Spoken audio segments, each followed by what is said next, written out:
இரா முழுவதும் இயேசு பிரதான ஆசாரியன் முன் நின்று கொண்டிருக்கையில் அவருடைய சத்துருக்கள் அவருக்கு எதிராக சாட்சிகளை கொண்டு வந்து விசாரணை தொடர்ந்து கொண்டிருக்கையில் நமது கர்த்தர் தம்மை தற்காத்து கொள்ள எதுவும் முன் வைக்கவில்லை என்று சொல்லப்படுகின்றது. இன்னுமாக ஏதோ ஒரு குற்றத்தை அவரிடத்தில் கண்டுபிடிக்க வேண்டும் என்பது அவர்களுடைய நோக்கமாய் இருந்தபடியாலும் அவர்களுடைய இருதயத்தில் கொலைபாதகம் காணப்பட்டபடியாலும் தற்காத்து கொள்வதற்கான பிரயாசங்கள் பயனற்றதாகவே காணப்படும். தேவதூஷணம் என்னும் குற்றச்சாட்டை நிலவரப்படுத்துவதற்கே அவர்கள் நாடினார்கள். இந்த தேவதூஷணம் என்னும் குற்றச்சாட்டானது நியாயப்பிரமாணத்தின் கீழ் மரண தண்டனைக்கு ஏதுவான குற்றச்சாட்டுகளில் ஒன்றாக காணப்பட்டது. மேலும் இயேசு மரிக்க வேண்டும் என்பதே அவர்களுக்கு வேண்டிய காரியமாகவும் இருந்தது. இயேசு தம்மை தேவனுடைய குமாரன் என்று கூறினதன் மூலம் தேவனுக்கு எதிராக தூஷணம் பேசினார் என்றும் ஆலயத்தை இடித்து அதை 3 நாளில் மீண்டும் கட்டுவதாக இயேசு கூறியதை சிலர் கேட்டதாக குறிப்பிட்டதன் மூலம் ஆலயத்திற்கு எதிராக தூஷணம் பேசினார் என்றும் நிரூபிக்கப்பட்டதாக அறிவிக்கப்பட்டது. ஒரு தீர்மானத்துக்குள் வந்தார்கள். எனினும் விடியும் வரை எதையும் அவர்களால் செய்ய முடியாது. இதற்கிடையில் ஆசாரியனுடைய வீட்டு முற்றத்தில் காணப்பட்ட குறுகிய மனப்பான்மையினுடைய வேலைக்காரர்கள் கர்த்தர் மேல் காரி உமிழ்ந்து அவருடைய கண்களை கட்டி அவரை அடித்து, உம்மை அடித்தவன் யார்? அதை ஞான திருஷ்டியினால் எங்களுக்கு சொல்லும் என்றார்கள். மேலும் இப்படியாகவே விடியும் வரை அந்த மணி நேரங்கள் கடத்தப்பட்டன. இவைகள் கர்த்தருக்கு சோதனைகள் என்று யூதர்கள் எண்ணினார்கள். ஆனால் கர்த்தருடைய சோதனைகள் அனைத்தும் கடந்து போன காலங்கள் மணி நேரங்களிலேயே காணப்பட்டது. இது யூதர்களுடைய பிரதான ஆசாரியர்களுக்கும் அதிகாரிகளுக்கும் ஆலோசனை சங்கத்தாரின் அங்கங்களுக்கும் மற்றும் யூத ஜனங்களுக்குமே சோதனையாக இருந்தது. இவர்கள் சத்தியம் அல்லது தப்பறையில் எதை நேசிக்கின்றார்கள் என்பதற்கும் நீதி மற்றும் அநீதியில் எதை நேசிக்கின்றார்கள் என்பதற்குமான சோதனையாக பரீட்சையாக காணப்பட்டது. இவர்களோ அநீதியின் பக்கம் சாய முடிவு பண்ணினார்கள். Reference number 3366. பிரதான ஆசாரியரும் மூப்பரும் சங்கத்தார் யாவரும் இயேசுவை கொலை செய்யும்படி அவருக்கு விரோதமாய் பொய்ச்சாட்சி தேடினார்கள். ஒருவரும் அகப்படவில்லை. அநேகர் வந்து பொய்ச்சாட்சி சொல்லியும் அவர்கள் சாட்சி ஒவ்வொவில்லை. கடைசியிலே 2 பொய் சாட்சிகள் வந்து தேவனுடைய ஆலயத்தை எடுத்து போடவும் 3 நாளைக்குள்ளே அதை கட்டவும் என்னாலே ஆகும் என்று இவன் சொன்னான் என்றார்கள். அப்பொழுது பிரதான ஆசாரியன் எழுந்திருந்து அவரை நோக்கி, இவர்கள் உனக்கு விரோதமாய் சாட்சி சொல்லுகிறதை குறித்து நீ ஒன்றும் சொல்லுகிறது இல்லையா என்றான். மத்தேயு 26:59 முதல் 62 வரை. இயேசுவோ பேசாமல் இருந்தார். அப்பொழுது பிரதான ஆசாரியன் அவரை நோக்கி, நீ தேவனுடைய குமாரனாகிய கிறிஸ்துதானா? அதை எங்களுக்கு சொல்லும்படி ஜீவனுள்ள தேவன் பேரில் உன்னை ஆணையிட்டு கேட்கிறேன் என்றான். அதற்கு இயேசு, நீர் சொன்னபடிதான் என்றார். மத்தேயு 26:63-64. என் பிதா என்னிலும் பெரியவராய் இருக்கிறார் என்றும் பிதா என்னை அனுப்பினது போல நானும் உங்களை அனுப்புகிறேன் என்றும் உள்ள நமது கர்த்தர் இயேசுவின் வார்த்தைகளை மிகுந்த பக்தியுள்ள கிறிஸ்தவர்கள் விசுவாசிக்கின்றார்கள். பிதாவும் குமாரனும் ஒன்றாய் இருக்கின்றார்கள் என்பது அவர்கள் ஒரு நபராகவே இருக்கின்றார்கள் என்பதை குறிக்காமல் ஒரே இருதயம், மனம், நோக்கம் உடையவர்களாய் இருக்கின்றார்கள் என்பதையே குறிக்கின்றது என இவர்கள் உணர்ந்து அறிந்து கொண்டு இருக்கின்றார்கள். இந்த ஒன்றாய் இருத்தலானது இயேசு தம்முடைய ஜனங்களுக்காக ஜெபம் பண்ணுகையிலும் வெளிப்படுகின்றது. நான் இனி உலகத்தில் இரேன், இவர்கள் உலகத்தில் இருக்கிறார்கள், நான் உம்மிடத்திற்கு வருகிறேன். பரிசுத்த பிதாவே, நீர் எனக்கு தந்தவர்கள் நம்மைப்போல் ஒன்றாயிருக்கும்படிக்கு நீர் அவர்களை உம்முடைய நாமத்தினாலே காத்துக்கொள்ளும். யோவான் 17:11. இன்னுமாக மிகுந்த பக்தியுள்ள கிறிஸ்தவர்கள் மனுஷனாகிய கிறிஸ்து இயேசு பரமபிதாவின் பிரதிநிதி என்றும் குமாரனை பிதாவின் தற்சுரூபமாய் இருப்பவரை காண்கிறவன் பிதாவை காண்கிறான் என்றும் இதுவே அதரிசனமான தேவனை மனுக்குலம் பார்ப்பதற்கான ஒரே வழி என்றும் மனுஷர் ஒருவரும் கண்டிராதவரும் காணக்கூடாதவருமானவரை அவருடைய ஒரே பேரான குமாரன் மாத்திரம் அருமையாக மனுஷர்களுக்கு வெளிப்படுத்தியுள்ளார் என்றும் ஒப்புக்கொள்கின்றவர்களாய் இருக்கின்றார்கள். யோவான் 1:18. புத்தியுள்ளவர்களும் சிந்திக்கிற ஆற்றலுள்ள பக்தியுள்ள கிறிஸ்தவர்களோ நமது கர்த்தர் இயேசு வேறு இடங்களில் பேசின வார்த்தைகளுக்கும் இங்கு பேசின வார்த்தைகளுக்கும் முரண்பாட்டை காணாமல் இசைவையே பார்க்க முடியும். கர்த்தர் இயேசு தம்மை பரமபிதா என்று கூறினதாக யூதர்கள் ஒரு கணம் கூட எண்ணிக்கொள்ளவில்லை. இது கேட்கப்பட்ட கேள்வி அல்ல. மேலும் யூதர்கள் மேசியாதான் பிதா என்று எண்ணாமல் மேசியா பிதாவின் பிரதிநிதியாக தேவனுடைய குமாரனாகத்தான் இருப்பார் என்றே அவர்களும் கருதினார்கள். இதோ நான் என் தூதனை ஊழியன் அனுப்புகிறேன் என்றே நாம் வாசிக்கின்றோம். மல்கியா 3:1. இயேசு தேவதூஷணம் பேசினதாக கூறப்பட்டதற்கான காரணம் அவர் தம்மை பிதா என்று கூறினார் என்று கருதப்பட்டதால் இல்லை, மாறாக அவர் தம்மை தேவனுடைய குமாரன் என்று கூறினதினாலே ஆகும். இதே குற்றச்சாட்டு முன்பொரு தருணத்திலும் அவர் மேல் சுமத்தப்பட்டது. யோவான் 10:29 முதல் 36 வரை. அங்கு அவர் தம்மை தேவனுடைய குமாரன் என்று கூறிக்கொள்கின்றார் என்பதே குற்றம் என அவரை குற்றம் கூறினார்கள். இயேசு தம்மை தேவனுடைய குமாரன் என்று கூறுவதன் மூலம் தம்மை தேவனுக்கு சமமாக்கி, அதாவது பிதாவினுடைய சுபாவம் போன்ற சுபாவம் கொண்டவர் என்று கூறுகின்றார் என்றே அவர்களது குற்றச்சாட்டு காணப்பட்டது. அத்தருணத்தில் அவர்களுடைய சொற்புரட்டுக்கு பதில் கொடுக்கும் வண்ணமாக சங்கீதத்தில் உள்ள வாக்கியங்களை கோடிட்டு காட்டினார்.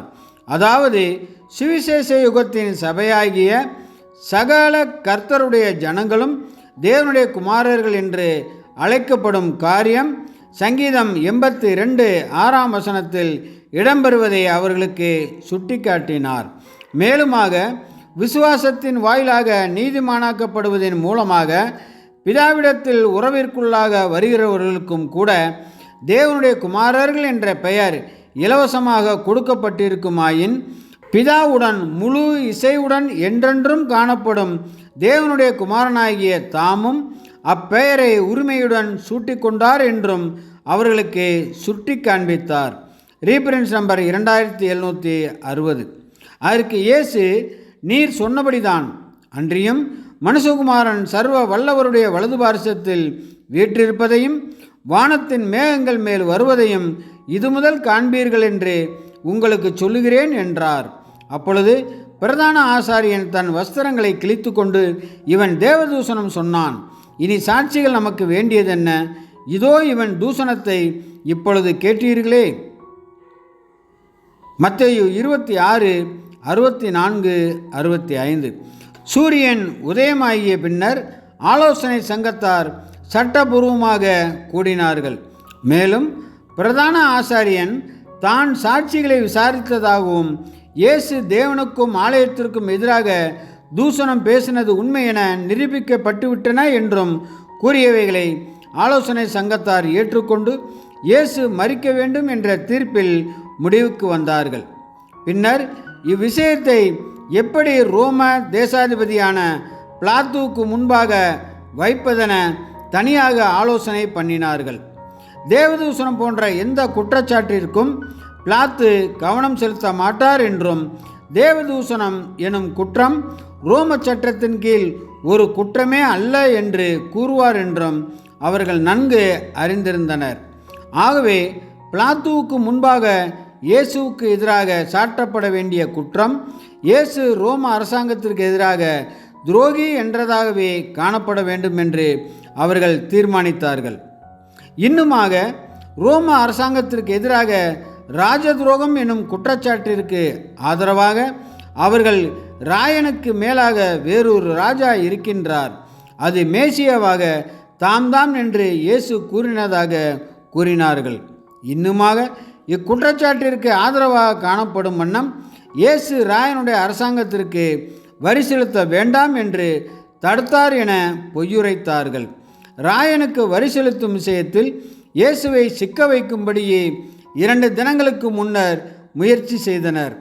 ஆனால் ராயனுடையதை ராயனுக்கும் தேவனுடையதை தேவனுக்கும் செலுத்துங்கள் என்ற இயேசுவின் பதிலோ அவர்கள் எதிர்பார்த்ததற்கு எதிர்மாறாக காணப்பட்டது. மார்க்கு 12:17. இன்னும் சொல்லப்போனால் இயேசு தமக்காகவும் பேதுருவுக்காகவும் வரி செலுத்தும்படிக்கு பேதுருவை மீனிடம் அனுப்பினார். ஆனால் இவர்களின் இந்த பொய்யான குற்றச்சாட்டுகள் அவர்கள் முன்வைத்த ராஜ துரோகம் எனும் முக்கிய குற்றச்சாட்டுகளுக்கு ஆதரவளிக்கும் விதமாக காணப்பட்டது. இப்பொழுது பிலாத்துவுக்கான சோதனை வேலை வந்தது. பிலாத்து நியாயாதிபதியாக நின்றார். மேலும் இவ்வழக்கில் உள்ள நீதியையும் அநீதியையும் உண்மையையும் பொய்யையும் சரியையும் தவறையும் கண்டறிவது இவருடைய வேலையாக ஒப்புவிக்கப்பட்டிருந்தது. பிலாத்து ஒரு யூதனாகவோ கிறிஸ்தவனாகவோ இராமல் தேவன் அற்றவனும் உலகத்தில் எவ்விதமான நம்பிக்கையும் இல்லாத புறஜாதி மனுஷனானவன் என்பதை நாம் நினைவில் கொள்ள வேண்டும். பிலாத்து எதை நம்பிக்கொண்டிருப்பவனாக இருந்திருந்தாலும் சரி, ஆனால் அவனுக்கு யூத மதத்தில் எந்தவிதமான நம்பிக்கையும் இல்லை என்பதையும் நாம் நினைவு கூற வேண்டும். பிலாத்து இயேசுவில் விசுவாசம் வைக்கவும் இல்லை, இன்னுமாக மேசியா குறித்ததான வாக்குத்தத்தங்களை அவர் ஒரு பொருட்டாக எண்ணினதும் இல்லை. பிலாத்து ரோமில் உள்ள ராயனுடைய அரசாங்கத்தின் பிரதிநிதியாக காணப்பட்டு ஒரு தேசாதிபதியாகவே காணப்பட்டார். யூதர்கள் மற்றும் அவர்களுடைய பண்டிகைகள் முதலானவற்றின் மீது எவ்விதமான அக்கறை கொண்டிராத பிலாத்து யூதர்களிடமிருந்து முற்றிலும் வேறுபட்ட விதத்தில் தனக்கென்று சொந்த விருப்பங்களும் சுய மனநிறைவும் கொண்டிருந்த நபர் ஆவார். பிலாத்துவுக்கு தேவன் யார் என்பது தெரியாததினால் அவர் தேவனுக்கு இணங்க வேண்டியது இல்லை. ஆனால் பிலாத்து ராயனை அறிந்திருந்தபடியினால் அவருக்கே அவர் இணங்க வேண்டும். மேலும் பிலாத்து பட்டணத்தில் சமாதானத்தையும் அமைதியையும் தக்க வைத்து கொண்டு ரோமின் அதிகாரத்தையும் மரியாதையையும் தக்க வைத்து கொள்ள வேண்டும் என்று ராயன் இவரிடம் எதிர்பார்த்தார்.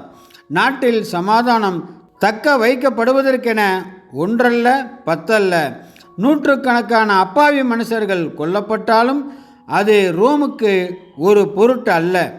ஆகவே ரோம தேசாதிபதியாக இருந்த பிலாத்து எருசலேமுக்குள் சமாதானத்தை நிலவச் செய்வதே அவருடைய பிரதான கடமையாகும். பரிசேயர்களுடைய குற்றச்சாட்டை பிலாத்து உடனடியாக ஏற்றுக்கொள்ளவில்லை. இவர்கள் மாய்மாலக்காரர்கள் என பிலாத்து அறிந்திருந்தார். உலகத்தின் வரலாற்றிலேயே எல்லா காலகட்டங்களிலும் காணப்பட்ட மிகுந்த பொல்லாப்பு என்னவெனில் அது மதம் என்னும் போர்வையின் கீழ் பகட்டாய் சுற்றித் திரியும் பொல்லாப்பே ஆகும். மேலும் சத்தியம், உண்மை, நன்மை என்ற போர்வில் செய்யப்படும் தீமைகளே ஆகும் என்று நாம் இங்கு குறிப்பிட விரும்புகின்றோம். பிலாத்து துரோக குற்றத்திற்கான விவரங்களை கேட்டபோது பிரதான ஆசாரியர்கள் ஆச்சரியமடைந்தனர். ஏனெனில் அவர்கள் தங்கள் வாக்குகள் எவ்விதமான நிரூபணங்களும் இல்லாமலேயே ஏற்றுக்கொள்ளப்படும் என்று எதிர்பார்த்திருந்தார்கள். ஒருவேளை இவர்களே ஒரு யூதன் ராஜர துரோகியாக காணப்பட்டு மரணத்திற்கு பாத்திரனாய் இருக்கின்றான் என கருதினால் நிச்சயமாக பிலாத்துவும் அப்படியே சந்தேகிக்க வேண்டும். ஏனெனில் இவர்கள் தங்கள் இனத்தாரில் ஒருவன் இப்படியானதொரு குற்றச்சாட்டின் கீழ் அளிக்கப்படுவதை விரும்ப மாட்டார்கள் என்று பிலாத்துவுக்கு தெரியும். பிலாத்து இயேசுவை பார்த்தார். இயேசுவினிடத்தில் குற்றவாளிக்குரிய எந்த தோற்றத்தையும் பிலாத்துவினால் பார்க்க முடியவில்லை. இன்னுமாக கலகவாதிகளின் தலைவனுக்குரிய அம்சமும் அவரிடம் பிலாத்துவால் பார்க்க முடியவில்லை. மாறாக சாந்தமும் பொறுமையும் நீடிய பொறுமையும் அன்புமே இயேசுவின் அம்சங்களாக பிலாத்துவுக்கு தெரிந்தது. நீர் யூதருடைய ராஜாவோ என்று பிலாத்து இயேசுவிடம் வினவினார். ரீப்ரின்ஸ் நம்பர் 3366. நீர் சொல்லுகிறபடி நான் ராஜாதான். சத்தியத்தை குறித்து சாட்சி கொடுக்க நான் பிறந்தேன். இதற்காகவே இந்த உலகத்தில் வந்தேன். சத்தியவான் எவனும் என் சத்தம் கேட்கிறான் என்றார். யோவான் 18:37. இப்படியாக பிலாத்துவுக்கு முன்பு இயேசு நல்ல அறிக்கையிட்டார் என்று அப்போஸ்தலர் குறிப்பிடுகிறார். 1 தீமோத்தேயு 6:13. இயேசு தமது ராஜ உரிமைகளையும் தெய்வீக அதிகாரத்தையும் அறிக்கையிட்டார். நமது கர்த்தர் தாம் ஒரு ராஜா என்று கூறினதை பிலாத்து நம்பவில்லை என்றும் இயேசுவை மதவெறி கொண்டவராக பார்த்தார் என்றும் நாம் எண்ணிவிடக்கூடாது. இயேசுவை குறித்து கேள்விப்பட்டவர்களில் சிலர் மாத்திரமே அவர் தம்மை ராஜா என்று கூறின வார்த்தையின் உண்மையை அறிந்திருந்தனர். பேர்கிறிஸ்தவ மண்டலங்களில் கூட சிலர் மாத்திரமே நமது கர்த்தருக்குரிய ராஜஸ்தானத்தை உணர்ந்துள்ளனர். இயேசுவை பாடுள்ள மனுஷனாக அடையாளம் கண்டுகொண்ட அனைவரும் மற்றும் இயேசு நம்முடைய பாவங்களுக்காக மரித்தார் என்று உணர்ந்து கொண்ட சிலரும் இயேசு மனிதனை மாத்திரம் அல்ல, முதல் ஆதாமுக்கு கொடுக்கப்பட்ட சாம்ராஜ்யத்தையும் மீட்டு கொண்டார் என்பதை புரிந்து கொள்ளவில்லை. நமது கர்த்தரை ஆசாரியராக காண்கின்ற அநேகர் அவர் ஒரு ராஜா என்பதை காண தவறிவிடுகின்றனர். மேலும் 1000 வருட அரசாட்சியில் மெல்கிசதேக்கின் முறைமையின்படியான ஆசாரியராக சிங்காசனத்தில் வீற்றிருப்பார் என்பதையும் காண தவறிவிடுகின்றனர். மணவாட்டி ஆகிய சபை இயேசுவோடு அவருடைய ஆசாரிய மற்றும் ராஜ பணியிலும் ஸ்தானத்திலும் பங்கடைவார்கள்.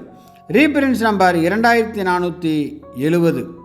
அவரே நித்தியானந்தமுள்ள ஏக சக்கராதிபதியும் ராஜாதி ராஜாவும் கர்த்தாதி கர்த்தாவும். 1 தீமோத்தேயு 6:15. அப்பொழுது பிலாத்து அவரை நோக்கி, இவர்கள் உன்மேல் எத்தனையோ குற்றங்களை சாட்டுகிறார்களே, நீ அவைகளை கேட்கவில்லையா என்றான். அவரோ ஒரு வார்த்தையும் மாறுத்தாரமாக சொல்லவில்லை. அதனால் தேசாதிபதி மிகவும் ஆச்சரியப்பட்டான். மத்தேயு 27:13-14. இயேசுவுடனான தனது சுருக்கமான சம்பாஷணையை முடித்துவிட்டு பிலாத்து ஜனங்கள் கூடி காணப்படும் தனது அரமனையினுடைய முற்றத்து வாசலுக்கு வந்து, இந்த மனுஷனிடத்தில் நான் ஒரு குற்றத்தையும் காணவில்லை என்று வெளிப்படையாகவே அறிக்கையிட்டார். பின்னர் நமது கர்த்தர் ரோம போர் வீரர்களுடைய கூட்டத்துடன் பகிரங்கமாக ஏரோதுவினிடத்திற்கு அனுப்பி வைக்கப்பட்டார். இந்த ஏரோது நமது கர்த்தரை சந்திக்க ஆவலாய் காணப்பட்டார். இயேசுவை குறித்து அநேக காரியங்களை கேள்விப்பட்டிருந்தார். மரண தண்டனைக்கு ஏதுவான குற்றம் எதுவும் கைதியினிடத்தில் தன்னால் காண முடியவில்லை என்று அறிவித்து கைதியை பிலாத்து ஏரோதிடத்திற்கு ஒப்படைத்தது போன்று ஏரோதும் கைதியை பிலாத்துவினிடத்திற்கு மீண்டும் விசாரித்துவிட்டு தீர்ப்பு கூறி அனுப்பி வைத்தார். ரீபிரின்ஸ் நம்பர் 3895. இயேசுவின் வழக்கானது மீண்டும் பிலாத்துவினிடத்தில் திரும்பின போது பிரதான ஆசாரியர்கள் தங்கள் திட்டங்கள் தோல்வியடைந்து விடுமோ என அச்சம் கொண்டு இயேசுவுக்கு மரண தண்டனை வழங்கப்பட வேண்டும் என்ற தங்களின் கோரிக்கையில் விடாப்பிடியுடன் காணப்பட்டதோடில்லாமல் அதை குறித்து கூக்குரலிடும்படிக்கு ஜனக்கூட்டத்தையும் தூண்டிவிட்டார்கள். சுமார் 6 முறை பிலாத்து இயேசு குற்றமற்றவர் என்று அறிவித்தார். மேலும் பிலாத்துவுக்கு இருந்த இக்கட்டான சூழ்நிலைகள் என நாம் ஏற்கனவே பார்த்த அந்த நிலைமையின் நிமித்தம் அவர் யூதர், ஆசாரியர்கள் மற்றும் ஜனங்களின் கோரிக்கையை முற்றிலும் நிராகரிக்க கொஞ்சம் தயங்கினார்.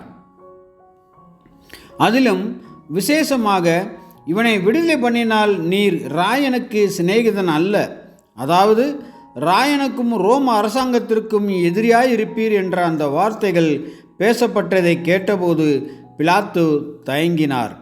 யோவான் 19:12.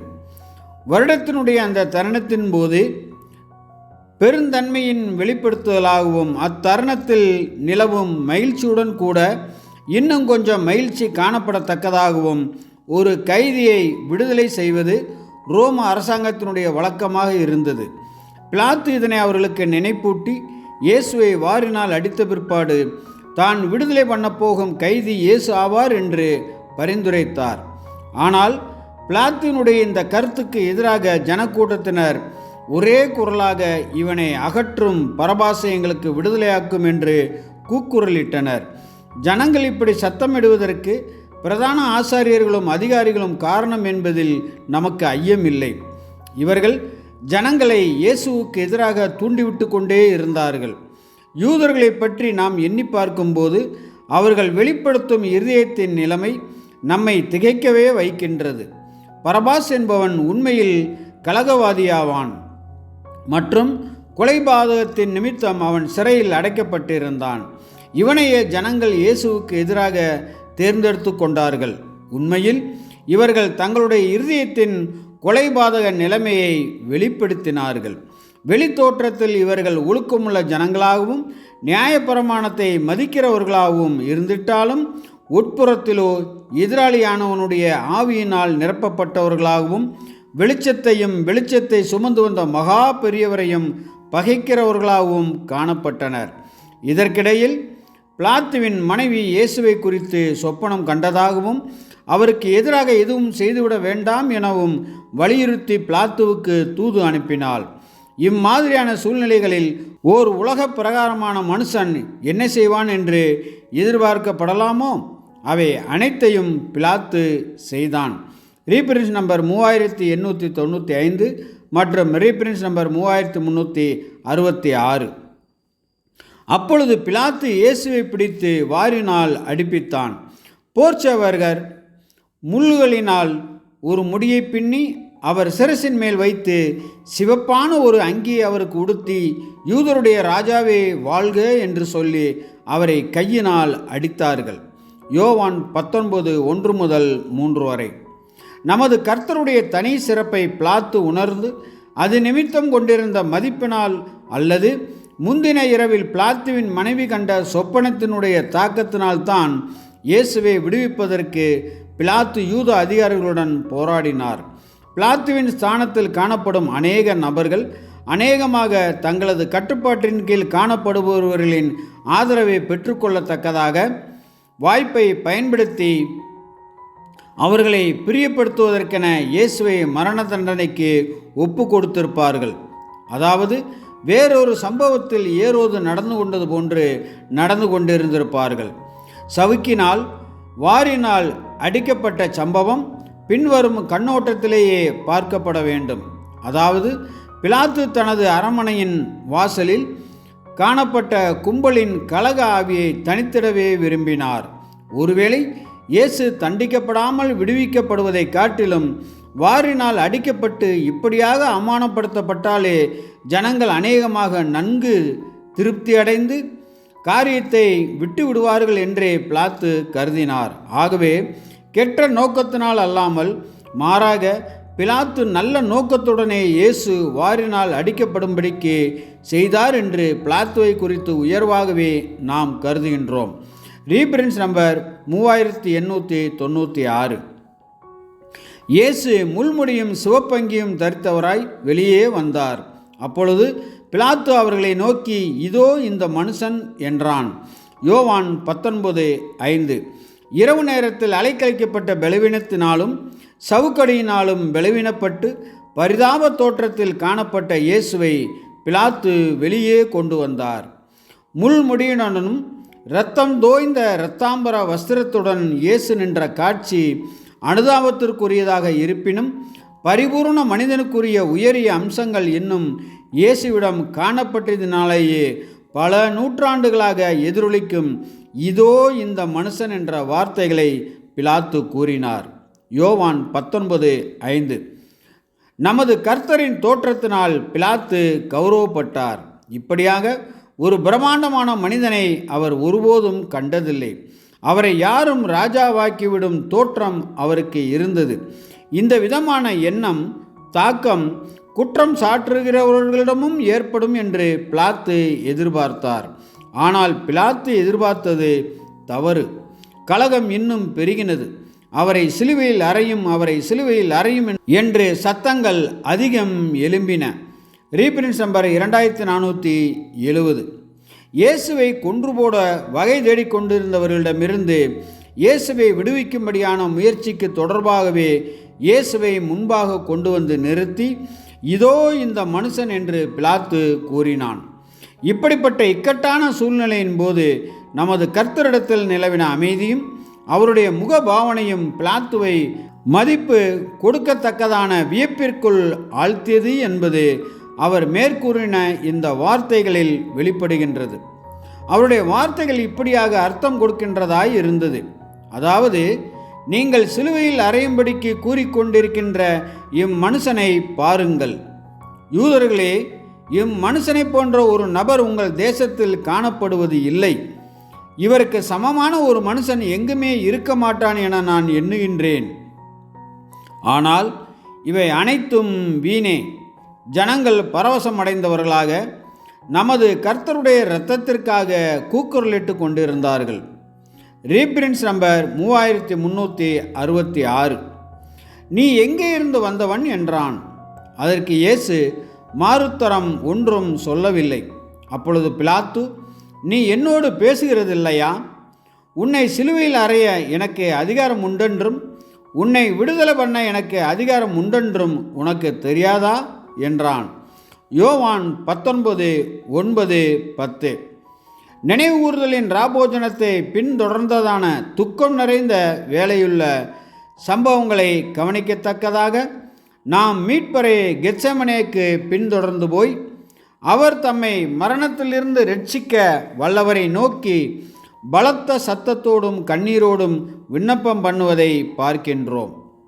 பிதாவின் திட்டத்தினை நிறைவேற்றுவதில் ஏதாயிலும் விஷயத்தில் தவறிப்போய் மற்றும் அதன் நிமித்தமாக உயிர்த்தெழுதப்படுவதற்கு பாத்திரமற்றவராக கருதப்பட்டு விடுவாரோ என்று நமது ஆண்டவர் மரண பயத்தை வெளிப்படுத்துவதை பார்க்கின்றோம். நமது கர்த்தர் தமது அர்ப்பணிப்பின் உடன்படிக்கையை உண்மையாக காத்து கொண்டுள்ளார் என்றும் வாக்களிக்கப்பட்டுள்ளது போல உயிர்த்தெழுதலை அடைவார் என்றுமுள்ள வாக்குறுதியினால் அவர் ஏதோ ஒரு விதத்தில் ஆறுதல் படுத்தப்பட்டதாக நாம் கவனிக்கின்றோம். இதற்கு பிற்பாடு அவர் பிரதான ஆசாரியன் மற்றும் பிலாத்து மற்றும் ஏரோது மற்றும் மீண்டுமாக பிலாத்துவின் முன்னிலையில் எவ்வளவு அமைதியுடன் காணப்பட்டார் என்று நாம் கவனிக்கின்றோம். தன்னை மயிர் கத்தரிக்கிறவனுக்கு முன்பாக சத்தமிடாதிருக்கிற ஆட்டை போலவும் அவர் தற்காத்து கொள்வதற்கென தம்முடைய வாயை திறவாதிருந்தார். அவர் முடிவு பரியந்தம் உண்மையாயும் தைரியமாயும் இருந்ததாக பார்க்கிறோம். தம்முடைய பாதுகாப்பிற்கென தம்மால் 12 லேகியோனுக்கு அதிகமான தூதரை பிதாவிடம் கேட்டிருக்கவும் பெற்றிருக்கவும் முடியும் என்றுமுள்ள அவரது நம்பிக்கையையும் நாம் பார்க்கின்றோம். ஆனால் தம்முடைய பழியில் இருந்து தப்பித்துக் கொள்வதற்கு உதவி வேண்டி விண்ணப்பிப்பதற்கு பதிலாக அவர் அவைகளை உண்மையாய் சகிப்பதற்கு வேண்டிய உதவியையே விண்ணப்பித்தார். இங்கு அவருடைய அடிச்சுவட்டை பின்பற்றும் பின்னடியார்களுக்கு எத்தகையதொரு படிப்பினை காணப்படுகின்றது. ரீப்ரின்ஸ் நம்பர் 5869. பரத்திலிருந்து உமக்கு கொடுக்கப்படாதிருந்தால் என் மேல் உமக்கு ஒரு அதிகாரமும் இராது. யோவான் 19:11. யூத ஆலோசனை சங்கத்தினர் நமது கர்த்தர் இயேசு மீது சாற்றிட்ட குற்றச்சாட்டுகளிலிருந்து முற்றிலும் மாறான குற்றச்சாட்டுகளானது நமது கர்த்தருக்கு எதிராக பிலாத்துவின் முன்னிலையில் வைக்கப்பட்டது. அவை 3 ஆகும். 1. கலகவாதியாக இருந்து கிளர்ச்சியை உண்டு பண்ணி ஜனங்களை அதிகாரத்தை எதிர்ப்பதற்கு நேராக இயேசு வழி நடத்தியுள்ளார் என்றும். 2. ஜனங்கள் ராயனுக்கு வரி கொடுக்கக்கூடாது என இயேசு போதித்தார் என்றும். 3.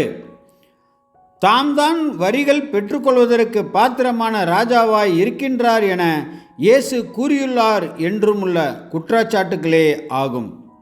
குற்றச்சாட்டுகள் உண்மையற்றவைகளாக இருந்தபடியினால் பிலாத்து உடனடியாக குற்றச்சாட்டுகளை தொகுத்திட்ட யூத அதிகாரிகளுடைய பகைமையை கிரகித்து கொண்டார். ரோம அரசாங்கத்தினுடைய அரசியல் அதிகாரத்திற்கு பதிலாக யூத அதிகாரிகளுடைய மத அதிகாரமே அபாயத்தில் இருப்பதை பிலாத்து கண்டுகொண்டார். வாசலுக்கு வெளியே காணப்பட்ட ஜனக்கூட்டத்தினர் அவர்கள் மத போதகர்களுடைய தூண்டுதலினால் கட்டுப்பாடற்ற விதத்தில் குற்றச்சாட்டுகளை கூக்குரலிட்டு கொண்டிருந்தனர். இயேசு எதுவும் கூறாமல் காணப்பட்டார். ஆகவே இயேசு தமக்காக வாதிட திறமை மிக்கவர் போன்று வெளிப்படையாக தென்பட்ட போதிலும் அவர் அமைதலுடனும் மனதை தம்மை அடக்கின நிலையிலும் எதிர்க்காமலும் பழியினின்று விடுவித்து தம்மை தற்காத்து கொள்ள முயலாமலும் இருப்பதைக் கண்டு பிலாத்து ஆச்சரியமடைந்தார். இயேசுவை விடுவிப்பதற்கு அல்லது ஜனங்களுடைய விருப்பத்தின்படி அவரை தண்டிப்பதற்கு தன்னிடத்தில் அதிகாரம் இருக்கின்றது என்பதை இயேசு அறிந்திருக்கவில்லையா என்று கூட பிலாத்து இயேசுவிடம் வினவினார். நம்முடைய கர்த்தருடைய பதிலானது சாந்தமான ஒன்றாகும். அதாவது பரம பிதாவினால் அனுமதிக்கப்பட்டால் ஒழிய மற்றபடி பிலாத்துவுக்கு தம்மேல் எந்தவிதமான அதிகாரமும் இருப்பதில்லை என்று இயேசுவின் பதில் காணப்பட்டது. இதுவே நமது கர்த்தருடைய மன அமைதிக்கான இரகசியமாகும். இயேசு தம்முடைய ஜீவியத்தையும் தம்முடைய அனைத்தையும் ஒப்பு கொடுத்துள்ளார். தம்முடைய அனைத்து காரியங்களையும் அவர் பிதாவினிடத்திற்கு ஒப்பு கொடுத்துள்ளார். அவருக்கு பிதாவினுடைய அன்பிலும் ஞானத்திலும் நம்பிக்கை இருந்தது. ஆகையால் அவர் பிதா தமக்கு ஊற்றின பாத்திரத்தில் பானம் பண்ண விருப்பமுள்ளவராகவும் தம்மை அனுப்பினவருடைய சித்தத்தை நிறைவேற்றுவதிலும் அந்த வேலையை நிறைவேற்றுவதிலும் களி கூறுகிறவராகவும் காணப்பட்டார். அவர் நெருக்கப்பட்டும் ஒடுக்கப்பட்டும் இருந்தார். ஆனாலும் தம்முடைய வாயை அவர் திறக்கவில்லை. அடிக்கப்படும்படி கொண்டு போகப்படுகின்ற ஒரு ஆட்டுக்குட்டியைப் போலவும் தன்னை மயிர் கத்தரிக்கிறவனுக்கு முன்பாக சத்தமிடாதிருக்கிற ஆட்டைப் போலவும் அவர் தம்முடைய வாயை திறவாதிருந்தார். ஏசாயா புஸ்தகம் 53:7. அவனை சிலுவையில் அறையும் என்று மறுபடியும் சத்தமிட்டு சொன்னார்கள். அதற்கு பிலாத்து, ஏன், என்ன பொல்லாப்பு செய்தான் என்றான். அவர்களோ அவனை சிலுவையில் அறையும் என்று பின்னும் அதிகமாக கூக்குரலிட்டு சொன்னார்கள். மார்க்கு 15:13-14. கலகம் அதிகமாகிறதே அல்லாமல் தன் பிரயத்தனத்தினாலே பிரயோஜனமில்லை என்று பிலாத்து கண்டு தண்ணீரை அள்ளி ஜனங்களுக்கு முன்பாக கைகளை கழுவி, இந்த நீதிமானுடைய இரத்த பழிக்கு நான் குற்றமற்றவன், நீங்களே பார்த்து கொள்ளுங்கள் என்றான். மத்தேயு 27:24.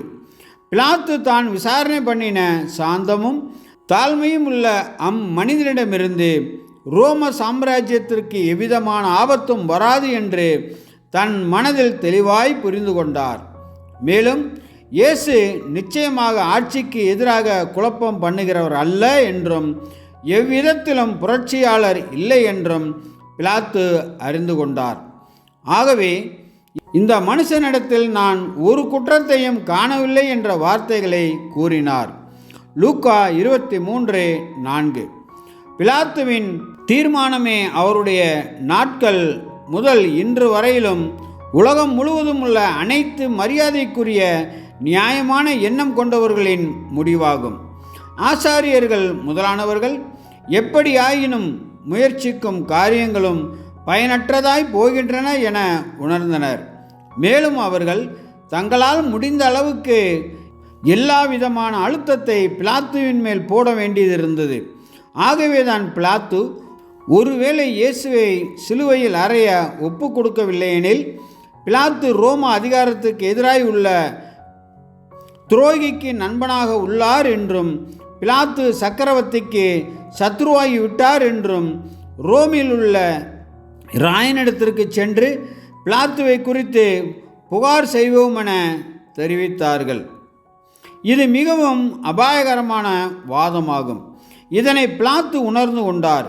இப்படிப்பட்ட ஒரு குற்றச்சாட்டானது யூதர்களின் பிரதானமான அதிகாரிகளால் கையெழுத்திட்டு ரோமுக்கு அனுப்பப்படுமாயின் அக்குற்ற பத்திரத்திற்கு நிச்சயமாக மதிப்பு கவனம் கொடுக்கப்படும் என்றும் ரோமின் அதிகாரிகள் ஏன் யூதர்களின் பிரதான அதிகாரிகளை எதிர்த்தும் புரட்சியை கிளப்ப அனுமதித்தும் ஓர் ஏழையான சாதாரண மனிதனின் ஜீவன் பாதுகாக்கப்பட வேண்டும் என யோசிப்பார்கள் என்று பிலாத்து உணர்ந்து கொண்டார்.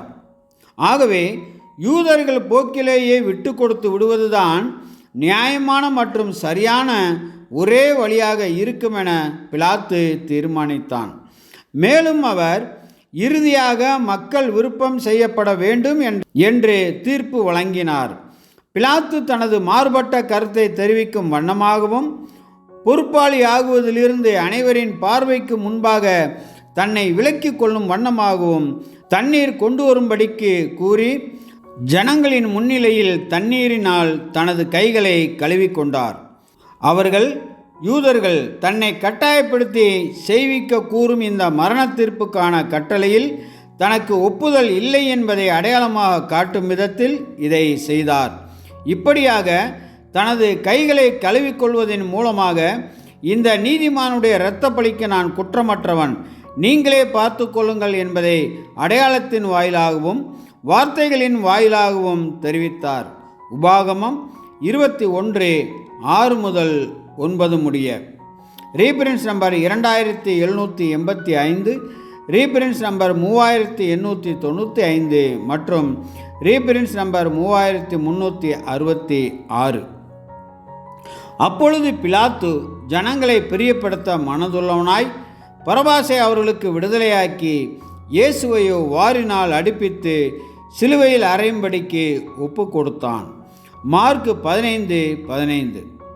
அப்பொழுது தேசாதிபதியின் போர் சேவகர் இயேசுவை தேசாதிபதியின் அரமனையிலே கொண்டு போய் போர் சேவகரின் கூட்டம் முழுவதையும் அவரிடத்தில் கூடிவரச் செய்து அவர் வஸ்திரங்களை கலற்றி சிவப்பான மேலங்கியை அவருக்கு உடுத்தி முள்ளுகளால் ஒரு முடியை பின்னி அவர் சிரசின் மேல் வைத்து அவர் வலது கையில் ஒரு கோலை கொடுத்து அவர் முன்பாக முழங்காற்படியிட்டு யூதருடைய ராஜாவே வாழ்க என்று அவரை பரியாசம் பண்ணி அவர் மேல் துப்பி அந்த கோலை எடுத்து அவரை சிரசில் அடித்தார்கள்.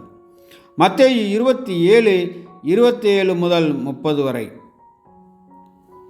அவரை பரியாசம் பண்ணின பின்பு அவருக்கு உடுத்தின மேலங்கியை கலற்றி அவருடைய வஸ்திரங்களை அவருக்கு உடுத்தி அவரை சிலுவையில் அறையும்படி கொண்டு போனார்கள். மத்தேயு 27:31. இயேசுவை இப்பொழுது சிலுவையில் அறைவதற்கு ஆயத்தம் பண்ணும்படிக்கு பிலாத்துவின் சேவகர்களிடம் ஒப்படைக்கப்பட்டார்.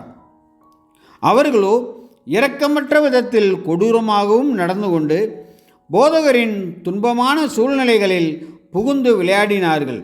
அவருக்கு ராஜவஸ்திரம் தரிப்பித்து முள்ளினால் உண்டு பண்ணின கிரீடத்தை சிரசில் வைத்து அவர் உண்மையில் யார் என்றோ, அவர் எப்படி பரிசுத்தமான சீயோன் மலையில் ராஜாவாக வீற்றிருக்கப் போகிறார் என்றோ, எப்படி பரிசுத்தமான சீயோன் மலையில் ராஜாவாக வீற்றிருக்கப் போகின்றார் என்றோ, எப்படி அவருடைய செங்கோலுக்கு முன்பாக சகல முழங்கால்களும் மண்டியிடும் என்றோ, எப்படி எல்லா நாவும் அவரை அறிக்கை பண்ணும் என்றோ கொஞ்சம் கூட யோசிக்காமல் நினைத்து பார்க்காமல் அவர் தம்மை ராஜா என்று கூறின காரியத்தின் நிமித்தம் அவரை இகழ்ந்தார்கள். இப்படியெல்லாம் இயேசுவுக்கு செய்தவர்கள் ஒரு நாளில் விழிக்கும்போது, அதாவது மரித்தோரிலிருந்து உயிர்த்தெழுந்து மேசியாவின் ராஜ்யம் ஸ்தாபிக்கப்பட்டிருப்பதை காணும் பொழுது, மேசியா தனது சத்துருக்களுக்கும் கூட இரக்கம் காட்டுகின்றார் என்றும் தங்களுக்கும் பூமியின் குடிகள் அனைவருக்கும் ஆசீர்வாதம் பெற்றுக்கொள்வதற்கான வழியை ஆண்டவருடைய மரணமானது திறந்துவிட்டது என்றும் உணரும்போது ஆச்சரியம் அடைவார்கள். நமது அருமை மீட்பர் சீற்றத்தினாலும் பழிவாங்கும் எண்ணத்தினாலும் ஆட்கொள்ளப்படாமல் மாறாக பிதாவினுடைய சித்தம் மற்றும் வார்த்தைகளுக்கு ஏற்ப சாந்தமாய் தம்மை சித்திரைப்படுத்துபவர்களின் பழி தூற்றல்களை சகித்து தமது சித்தத்தை பரமபிதாவுடைய மற்றும் திட்டத்திற்கென தாழ்த்திவிட்டபடியால் நாம் எவ்வளவு நன்றியுள்ளவர்களாக காணப்பட வேண்டும். அடிக்கின்றவர்களுக்கு என் முதுகையும் தாடிமயிரை பிடுங்குகிறவர்களுக்கு என் தாடைகளையும் ஒப்பு கொடுத்தேன். அவமானத்துக்கும் உமிழ்நீருக்கும் என் முகத்தை மறைக்கவில்லை. கர்த்தராகிய ஆண்டவர் எனக்கு துணை செய்கிறார். ஆகையால் நான் வெட்கப்படேன். நான் வெட்கப்பட்டு போவதில்லை என்று அறிந்திருக்கிறேன். ஆதலால் என் முகத்தை கற்பாரை போலாக்கினேன். ஏசாயா 50:6-7. சுயநலம் என்பது கிட்டத்தட்ட ஒவ்வொரு பாவத்திற்கும் ஒவ்வொரு குற்றத்திற்கும் அடிப்படையாக உள்ளதாகவும் அன்றும் இன்றும் அதன் தாக்கம் நிலைத்து இருப்பதாகவும் நாம் கவனிக்க வேண்டும். கர்த்தருடைய ஜனங்களாகிய நாம் பரம்பரையாக நமக்குரியதாக இருந்து அழிக்கப்பட வேண்டிய, மேலும் அழிக்கப்பட்டு அன்பினால் மாற்றப்பட வேண்டிய இந்த நயவஞ்சகமான தீமைக்கு எதிராக விசேஷமாக எச்சரிக்கையாக இருக்க வேண்டும். மேலும் நம்முடைய இருதயங்களையும் ஜீவியங்களையும் ஆளும் சக்தியாக இப்பாவத்திற்கு பதிலாக அன்பு நிலைநாட்டப்பட வேண்டும். அதாவது தீங்கு நினையாத, மேன்மை பாராட்டாத மற்றவர்களின் நலனையும் தியாகம் செய்து ஆதாயம் தேடிக்கொள்ளாத அன்பை நிலைநாட்ட வேண்டும். தேவதூதர்கள் மற்றும் மனிதர்கள் இருவருக்குமான அவரது ஒருங்கிணைந்த நீதி மற்றும் அன்பின் வெளிப்பாடாக சர்வ வல்லமையுள்ளவரால் மேடையில் அலங்கரிக்கப்பட்ட இந்த மாபெரும் உண்மையான நாடகத்தை விட எந்த நாடகமும் மிகவும் நிகழ்வு நிறைந்த வாழ்க்கையை சித்தரிக்க முடியாது. நமது கர்த்தரால் பல அற்புதமான செயல்களை கண்டவர்களிடமும் பின்னர் நம் பாவங்களுக்காக அவர் செய்த தியாகத்தை கண்டும் இன்னும் கல் நெஞ்சத்துடன் உணர்வற்ற நிலையில் கண்டு கொண்டிருந்தவர்களில் எவ்வளவாய் விழுந்து போன அந்த இயல்பின் சீரழிவு வியக்கத்தக்க வகையில் வெளிப்படுகிறது. ரீபிரின்ஸ் நம்பர் 2785, ரீபிரின்ஸ் நம்பர் 2315.